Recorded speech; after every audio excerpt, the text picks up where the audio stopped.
What? No, so that band is Brixton 19. Yes. They were a local band here back in the day. So good, right? We had this period, for those of you who haven't been here all that long, in the 80s, 90s, when the world, or at least the nation, was calling us like the little Austin, or the next Austin, because our live music scene was so amazing. We had really, really great bands. Anyway, hi ladies, are you staying for the story? Oh, okay, yep. So, my story today, I see that chord you were talking about, Alex.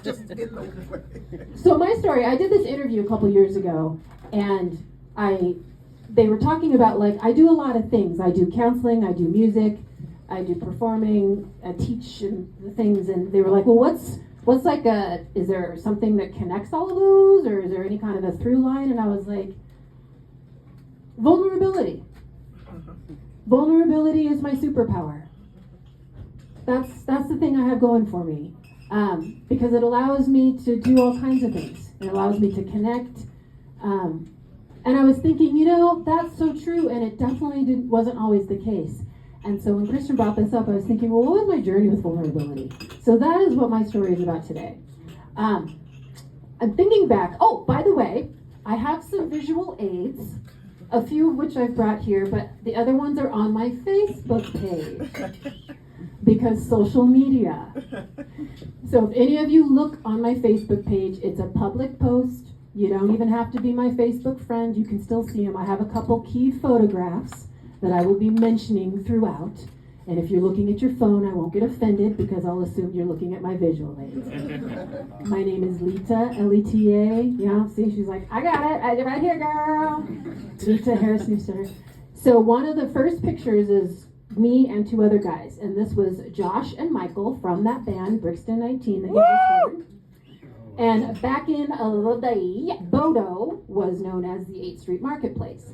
And it was like the hub for all of us little punk rockers. And we would congregate there, and there was this super fantastic coffee shop called the Coffee Klatch. Yeah, right? So this one summer would have been about 1990, and Josh and Michael and I had a summer gig, so we'd sing there on Saturdays. And it was so interesting for me because I had been in choir all my life, since choirs started happening, which I think was I don't mean like choirs happening in the world, I mean choirs happening in my school. I think they started having choirs at 6th grade. And I remember 6th grade choir at Lowell on 28th Street, and we sang the Rainbow Song, and it was the first time I learned to sing two parts. It was the first time when there was altos and sopranos. And that was oh, red and yellow and pink and green, purple and orange and blue. The altos got to do that. I can sing a rainbow, sing a rainbow, sing along with you. This was really great. Listen with your eyes, listen with your eyes. But here's what the altos got to do. Listen with your eyes. Anyway, so I had I put some time into kind of trying to train my voice, and I had a little bit of stuff there, some skills. So we're doing this gig every Saturday at the Coffee Klatch, and I am singing those songs, right? And one of the things I started noticing was the audience reaction would be different for some of my big solo songs versus one of the other guys, Michael Lamort, and he was playing guitar and singing, and there would be a noticeably different reaction to my songs and his songs. Now keep in mind, I was studying psychology. At this point I would have been a sophomore, and if any of you have ever encountered somebody who is studying psychology, when you are an intro to psychology, that's the point where you know everything about everything. So I was in that stage. So I was analyzing this human nature, And there's this song called Bastard Boy. And it had this note, and it was probably about a C. And for a female voice, that's definitely at a point where most female voices are going to be switching into their head voice. If you can belt that full voice, it's like, yeah. And I would work that song so that I could sing this big note, full voice, pure sound, right? It was like, you bastard boy, oh, and I get a second chance. You bastard boy, ooh, right? And I'm like, oh, got that song. And people would do that, yeah. And then Michael would do a song, and Michael is a fantastic musician. Keep in mind, they're the ones that wrote all the songs. Like, super great musician, but like scrappy. And his voice would crack, and he's like, and they would finish, and people were like, yeah! And I was like, but I sang that C, like full voice. My voice didn't crack, and it was smooth, And so I had a whole summer to watch this, and I just noticed, like, consistently there would just be this more electric kind of reaction to his songs. And I was like, what is the deal? I'm doing the thing you're supposed to do. Like, I'm studying the thing, and I'm taking my craft seriously, and I'm getting better at it. But, like, why don't they react that way to me? So fast forward the next year, I was going to college down in LA at a liberal arts school called Occidental College, and I got my first solo in the Glee Club. And it was a Negro spiritual called The Angels Are Watching Over Me. And it was beautiful. And I think it could have been maybe an invitation to, kind of add some stuff or gospelize it or something. I'm not sure. But what I really truly believed was, like, it's beautiful as written. I don't need to change it. I just need to do a good job of singing it. It's already got a beautiful melody line, right? And it did. It was like, all night, the angels are watching over me.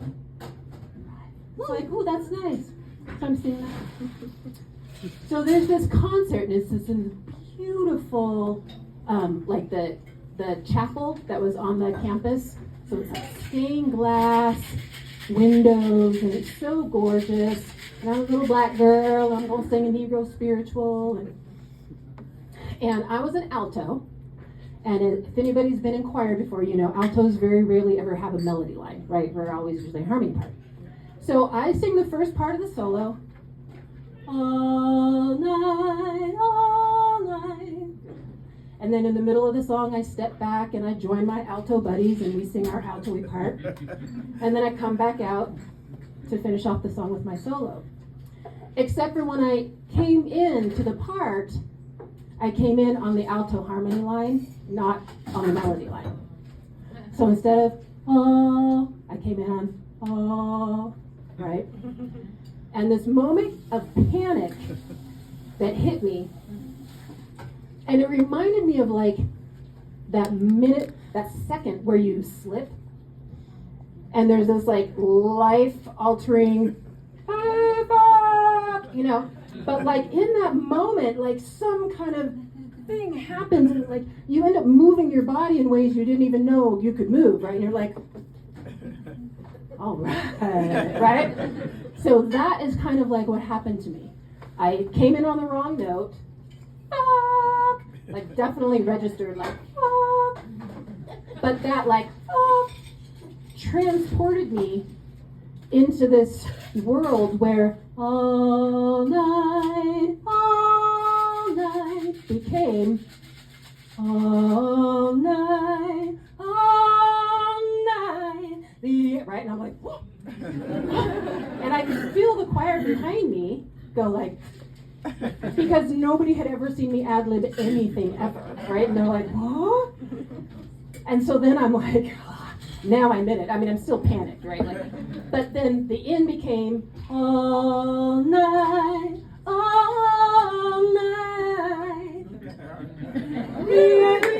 right? And I finished it off, and it was like electric.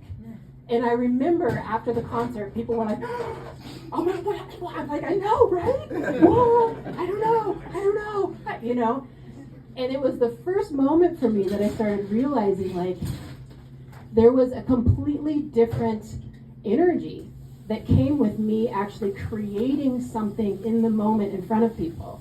And that no matter how beautiful my rehearsed versions could be, they just didn't have that same electricity that occurred when somebody was actually witnessing me actually creating something. And the risk and the vulnerability that it takes to be willing to create something in front of people and not just perform your already rehearsed thing that you feel pretty good about that you're now letting them witness. You know what I mean? So I was hooked. Fast forward to a band, this would have been like 98 maybe. And oh, by the way, this is my cassette tape of us at the Coffee Klatch that I made with my like transistor radio sitting on a table. So you hear like everybody's clinking and clanging. That sounds great. Yeah. My cassette tape of my Negro spiritual. Now we're advancing to CD world. Orgasmatron. So this was a group that I was in with a guy here named Todd Dunnigan. If any of you know him, he's in a lot of stuff. Fantastic musician. He and I have been making music together since the mid-'80s. And I say group, but like, so Orgasmatron was this completely ad-lib, like techno thing. The members, who knows who it's gonna be? The like songs, who knows? So basically what would happen is Todd would play stuff and you would make things up. And we would do this at Graney's. We tried to do like a kind of a leather S&M night. Like, you know, we never found our thing. It's kind of similar to what Alice was saying. Like, you know, how do you book a band that's like, oh, we like ad-lib stuff, you know? Okay, so this is late, like 98. I had just finished grad school. I was getting the hell out of Dodge. I had a one-way ticket I bought. I was going to go live down in the Caribbean for a while. I cleaned out my apartment. I had about 5 boxes of belongings, and that was it. My friends were storing it. My niece and I have the same birthday, so we were having our birthday. She was about 2 at the time, so anybody who's ever been to a 2-year-old's birthday party, it was her birthday. I happened to be there. It was her birthday. I hadn't showered because, you know, moving weekend, right? You don't shower. So I'm filthy, I'm gross, I'm exhausted. My friends Dax and Chris were there at the party, and I'm kind of like half asleep in their minivan thingy. And then all of a sudden I realized, oh shit, I left all of my food in the apartment. I'm not gonna get my deposit if they come and there's like all this food. I'm like, oh my God, will you guys take me to my old place? So we show up at my old place. There is a note on the door. Capital letters. Leta, we're opening for Boys to Men. The show's at 7 o'clock. Where are you? Like, this was before cell phones, before like none of that existed, right? I'm like, so my friends, we race to their house. I have 5 boxes of things. I'm like, dress. I took some Vaseline, literally just like put it in my hair because I'm like, if it's shiny, it'll look intentional. We get in the car, we take off to Nampa. I'm literally like taking like, you know, black stuff, might have been marker, might have been, I don't know, I'm like, goth, I don't know, I'm just doing a thing. We finally get to, by the way, of course, the closer we get to the Idaho Center or whatever it's called at the time, then there's a big line of other people going to the thing, right? My heart is just like, we show up, I get out of the minivan and I'm running and I had a big boa because I found that, you know, and so like every step I take, feathers are flying. And I see the security guard kind of step out from the door and like right as I'm starting to say something, he's like, we've been waiting for you. And he opens the door. So I race back there and I see this lineup of miscellaneous musician friends because basically, like I said, we weren't a band. Like we just made shit up. So Todd had basically kind of like wrangled anybody who could find to come on stage because there wasn't anything to teach them because we didn't have songs.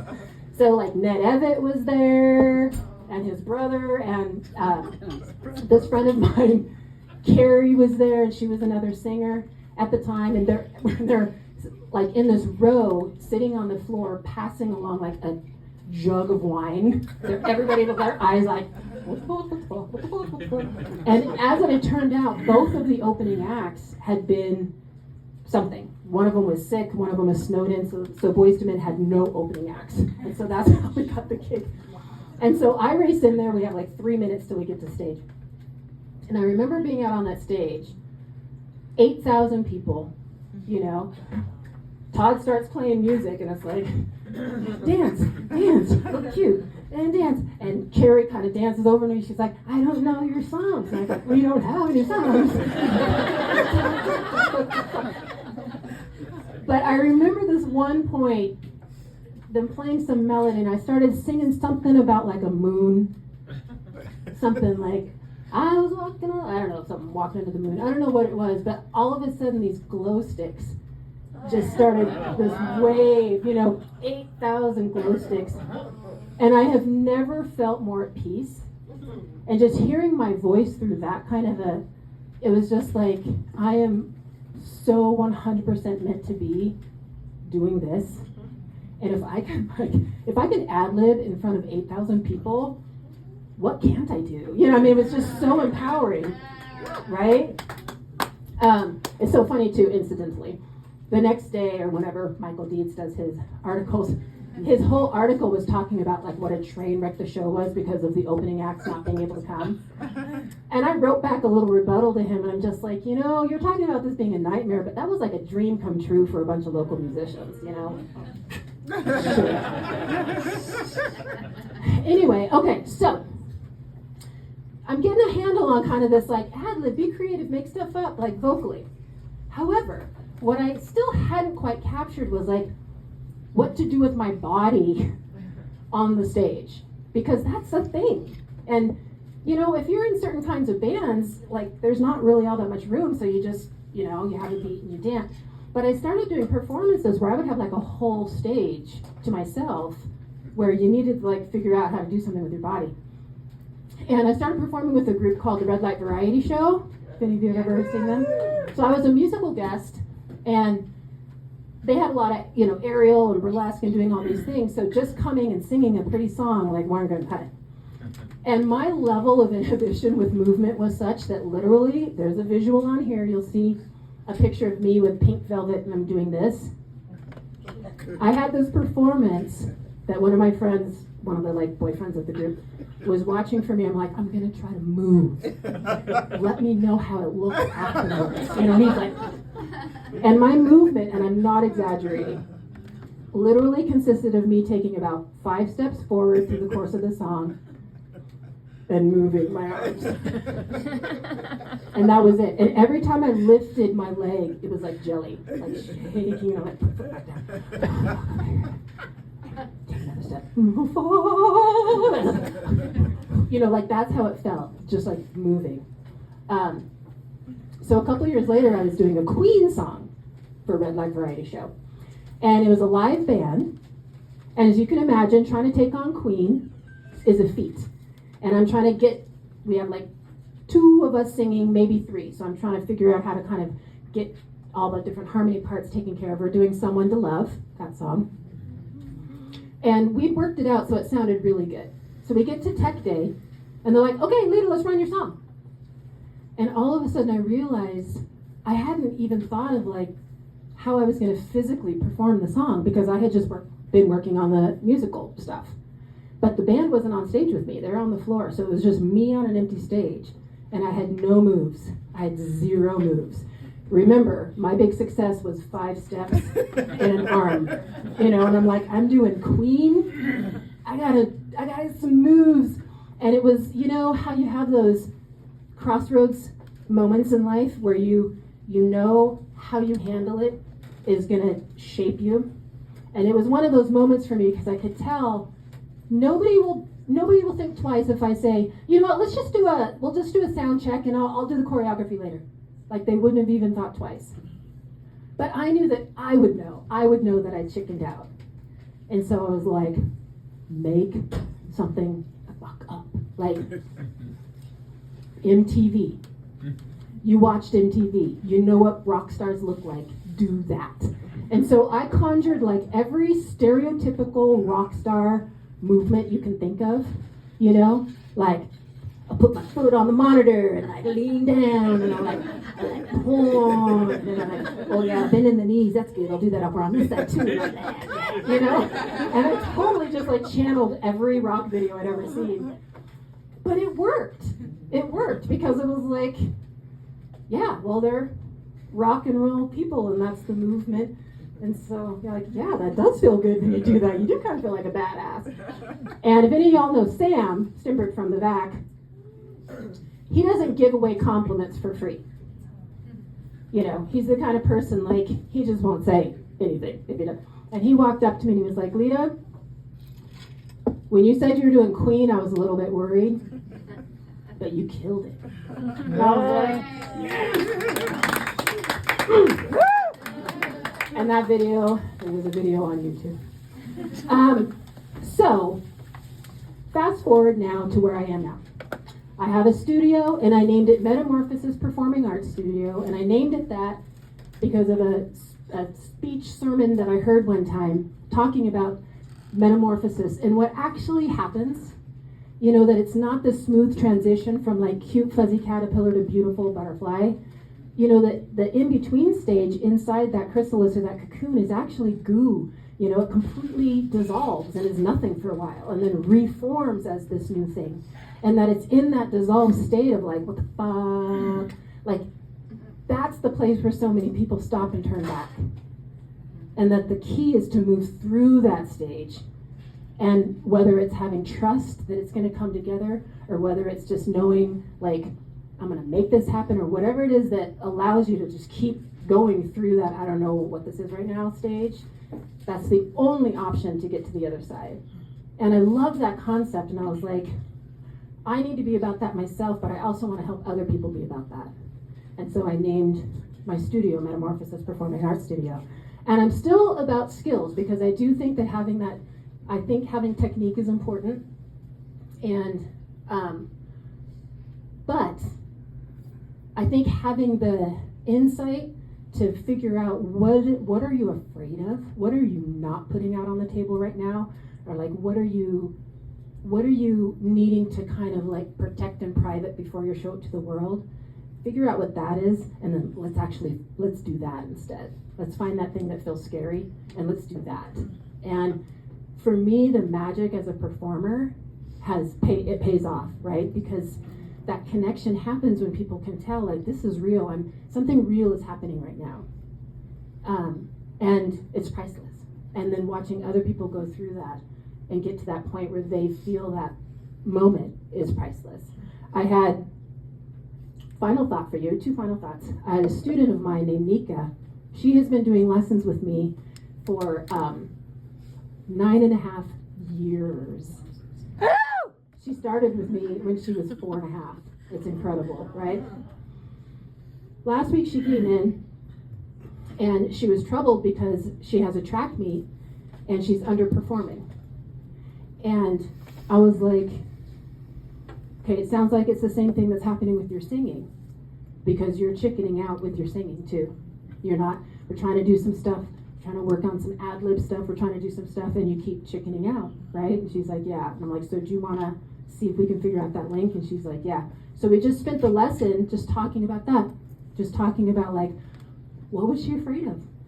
What was stopping her from tapping into that inner warrior that she has, or that thing that would allow her to just absolutely go for it and not play it safe and not hold back, but just go for it. And at the end of the lesson time, you know, I was like, will you please let me know how it goes? And so she sent me this text. Thank you.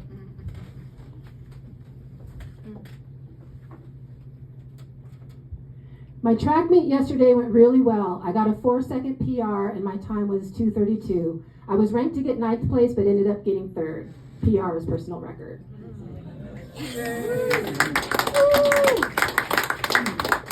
And then my other closing thought is that it was a nice full circle moment for me, because I've been working with the Boise High Chamber Orchestra recently. I went to Boise High, class of '88. My very first solo ever was on that stage, and I just performed there last week with them. And one of the songs we did was this very emotional song, and I've been working with the students about connecting in with that emotion, and it's orchestra, so they're all classically trained, and this is really new to them.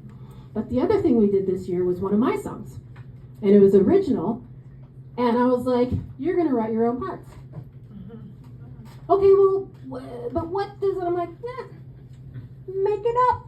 You know, and they were just like, the first lesson that we had, I actually wouldn't even tell them the key. I was like, I don't even want you to know what key it is. I just want you to show me, like, play something that feels like joy on your instrument. What does that feel like to you? Play something that feels like defeated. What might that be? You know, and I just wanted them to hear or to feel or to experience, like, how would I express that emotion on my instrument? Not worrying about what key you're supposed to be in, blah, blah, blah, blah. So it's been a journey with them working on that piece, and they did. They created their own arrangement for my piece, and they sent me all these letters of the experience afterwards. And in closing, I just want to read you one of the letters that one of the students sent me. And it says, "Dear Leta, thank you for dedicating a significant portion of your time to devote faith in a small group of high schoolers, many of which do not have too much experience with improvisation. It was really rewarding to see the improvement that we made with your help. Thanks for helping me, a kind of reserved person in general, reach new depths in musical creativity and bravery. I'll keep the things that I've learned from you, and I'll apply them in art, music, and life in general. Thanks again, Alice." Right? So anyway, from this person who was like, who felt like the best thing I can offer the musical world is like a rehearsed, perfect rendition of a song, to being somebody who's willing to get up and just like make shit up, and maybe it'll be good and maybe it won't, but it'll be real. I feel like I made the right choices, and I feel so honored to be in a community where I get to pass that on to kids that were my age, you know, at the time when I was self-conscious. And I feel like if I can get even a single one to kind of break out of that self-consciousness and tap into bravery and tap into true creativity and just like do stuff in front of people and like make art and not worry about if it's perfect, then I feel like my job is done. Thank you.